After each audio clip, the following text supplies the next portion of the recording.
जय हिंद दोस्तों, मैं हेमंत साहू स्वागत करता हूं आपका अपने यूट्यूब चैनल पर। दोस्तों, आज हम देखने वाले हैं प्रमुख महत्वपूर्ण अंतर्राष्ट्रीय सीमा रेखाओं के बारे में। दोस्तों, मैं आपसे प्रॉमिस करता हूं कि आपका वीडियो देखने के बाद जितनी भी ये प्रमुख अंतर्राष्ट्रीय सीमा रेखा हैं, यदि ये याद नहीं होंगी तो मैं अपनी वीडियो डिलीट कर दूंगा। लेकिन शर्त यही है कि आप वीडियो को बिल्कुल भी स्किप ना करें और इसको ध्यान से आप पूरी जरूर देखें। आइए देखते हैं प्रमुख अंतर्राष्ट्रीय सीमाएं। और हाँ दोस्तों, वैसे तो बहुत सारी सीमा रेखाएं हैं, लेकिन हम सभी को ना पढ़ते हुए केवल जो महत्वपूर्ण हैं, जो एग्जाम के पॉइंट ऑफ व्यू से इंपोर्टेंट हैं, हम उन्हीं के बारे में यहाँ पे डिस्कस करने वाले हैं। तो आइए देखते हैं प्रमुख अंतर्राष्ट्रीय सीमा रेखाओं के बारे में। अंतर्राष्ट्रीय सीमा रेखाएं, पहली है मैक-मोहन रेखा, और ये रेखा भारत और चीन के बीच में है। भारत और चीन की जो सीमा है, वहाँ पे इस रेखा को मैक-मोहन रेखा के नाम से जाना जाता है। उस सीमा को और भारत और चीन के बीच में ये है। इसको कैसे याद करेंगे, इसको देखते हैं। मैक, यहाँ पे दो शब्द आ रहे हैं, एक मैक और एक मोहन। मैक यानी क्या होता है, बनाना। और अक्सर हम देखते हैं कि चीन में अधिकांशतः मैक्सिमम चीज़ें चीन में ही बनती हैं। आप मोबाइल देख लीजिएगा, मेड इन चाइना। फैन देख लीजिएगा, मेड इन चाइना। मैक्सिमम चीज़ें आप कुछ भी देख लीजिएगा, आपको मेड इन चाइना मिलेगा। यानी यहाँ पर मेकिंग का सबसे ज़्यादा काम होता है चाइना में। और मोहन यानी श्री कृष्ण भगवान, तो ये भारत के हैं, भारत में इनका जन्म हुआ। तो हम मेक यानी चाइना को यहाँ से रिलेट करेंगे और मोहन यानी हम भारत को यहाँ से रिलेट करेंगे। तो इस तरीके से हमें ये याद हो जाता है कि मैक मोहन रेखा भारत और चीन के बीच में आती है। इसके बाद रेड क्लिप रेखा, भारत और पाकिस्तान के बीच में। ये रेड क्लिप यानी रेड यानी लाल। और भारत और पाकिस्तान तो बहुत ही बिल्कुल शत्रु हैं, एक दूसरे को बिल्कुल दुश्मन हैं, ऐसा मान के चलते हैं। और इनके बीच में अक्सर गोलीबारी होती रहती है बॉर्डर पर, यानी खून बहता रहता है भारत और पाकिस्तान की सीमा रेखा के बीच में। तो यानी वहाँ पे सब कुछ लाल लाल हो जाता है, यानी लाल रेड लाइट जलती रहती है, ऐसा मान के चलें। तो यह रेड क्लिप रेखा भारत और पाकिस्तान के बीच में है। तो रेड क्लिप रेखा हो जाती है भारत और पाकिस्तान के बीच में। फिर आ जाता है हिंडनबर्ग रेखा, जर्मनी और पोलैंड। अब इसके लिए थोड़ा सा हम इसको रिलेट करेंगे।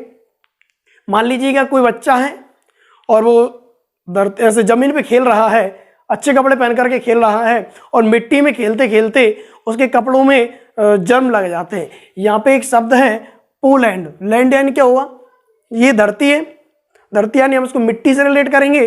जब वह मिट्टी में खेलता है तो उसके मिट्टी में, जब वह लैंड पर यानी मिट्टी में जब वह खेलता है तो उसके कपड़ों पर जम्स लग जाते हैं। जब जम्स लग जाते हैं तो वह क्या करता है, हिंडनबर्ग, यहाँ से एक वर्ड निकल के आएगा हिडन। हिडन यानी होता है छिपाना। तो वह उसके कपड़ों पर मिट्टी में खेलने से जम्स लग जाएंगे, तो वह हिडन यानी उनको छिपाने की कोशिश करेगा कि मम्मी ना देख ले। तो क्या हुआ, धरती पर वह मिट्टी में खेल रहा था और जम्स लग गए, तो क्या हुआ, वह हिडन यानी उनको छिपाने की कोशिश करता है। तो यहाँ से क्या निकल के आएगा, जर्मनी और पोलैंड के बीच में हिंडनबर्ग रेखा। और फिर क्या होता है, जब मम्मी को पता चल जाता है कि कपड़ों पर जम्स लग गए हैं, तो वह बच्चा फंस जाता है। जब जर्म लग जाते हैं तो फंस जाता है। नहीं, ये जर्मनी और फ्रांस है।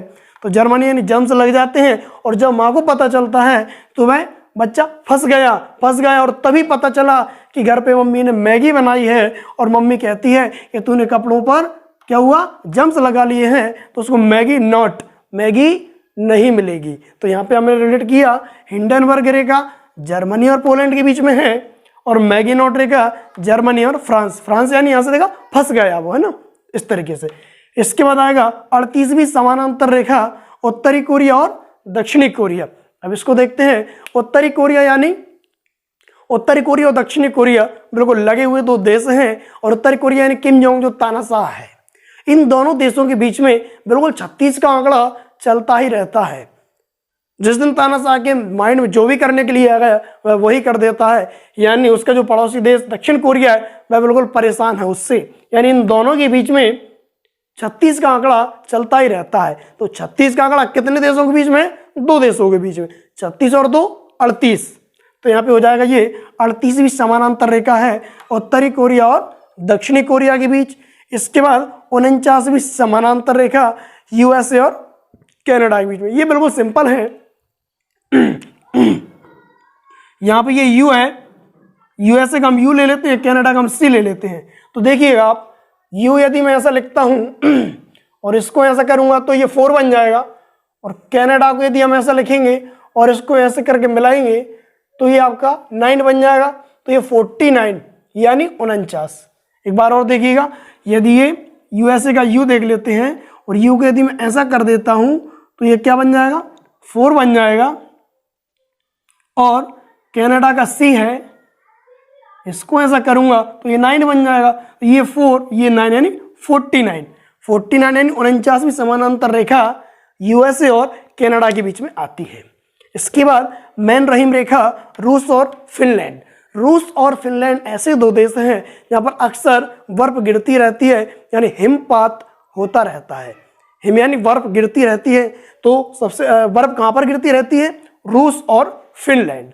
तो यहाँ पे बर्फ यानी हिम, तो मैन रहीम, तो यहाँ से हम ये हिम जो आपको दिख रहा है ऐसा हम हिम रिलेट करेंगे। हिम यानी बर्फ, ये हिम कहाँ पर मिलेगी आपको, कहाँ पर गिरती है, रूस और फिनलैंड के बीच में। ये याद हो गया, रूस और फिनलैंड के बीच की रेखा है मैन रहीम रेखा। और इसके बाद लास्ट में आता है ड्यूरंड रेखा, पाकिस्तान और अफगानिस्तान। वैसे तो ये भारत और अफगानिस्तान के बीच में बनाई गई थी सर ड्यूरंड द्वारा, परंतु जब पाकिस्तान का और भारत का विभाजन हो जाता है तब यह पाकिस्तान और अफगानिस्तान के बीच में यह रेखा आती है। इसको याद करने के लिए पाकिस्तान और अफगानिस्तान यानी जो पाकिस्तानी अफसर हैं, अफसर यानी अफगानिस्तान, और पाकिस्तानी जो अफसर हैं वह अक्सर रिश्वत लेते हैं। तो उनको कितनी भी रिश्वत दे दो उनकी रिश्वत ड्यू रहती है। ड्यू यानी बची हुई रहती है। ड्यू यानी जब भी कोई काम करवाएं, जैसे बोलते हैं तुम्हारी फीस ड्यू रह गई है, ड्यू यानी अभी बाकी रह गई है, तो उनकी रिश्वत जो है वो ड्यू रही जाती है। कितना भी रिश्वत दे दो पाकिस्तानी अफसरों को, वहाँ बहुत ज़्यादा भ्रष्टाचार है, तो कितना भी रिश्वत दे दो तो उनकी जो रिश्वत है वह ड्यू बचती रहती है। तो वो कहेंगे आपकी रिश्वत अभी ड्यू है, यानी बार बार वह रिश्वत की मांग करते हैं। तो हम यहाँ से ड्यू से रिलेट करेंगे ड्यूरंड रेखा। तो ड्यूरंड रेखा कहाँ पर है, पाकिस्तान और अफगानिस्तान के बीच में।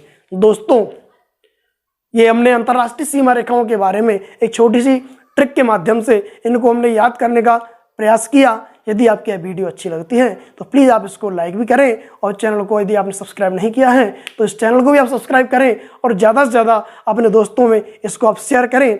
हाँ दोस्तों, हमने मध्यकालीन इतिहास में दिल्ली सल्तनत के अंतर्गत गुलाम वंश और खिलजी वंश के बारे में हमने वीडियो भी अपलोड की है, और तुगलक वंश के बारे में भी वीडियो अपलोड किया है। तो आप प्ले लिस्ट में जा करके उन वीडियोज़ को भी देखें, और ज़्यादा से ज़्यादा आप अपने दोस्तों में यह शेयर करें। बहुत बहुत धन्यवाद।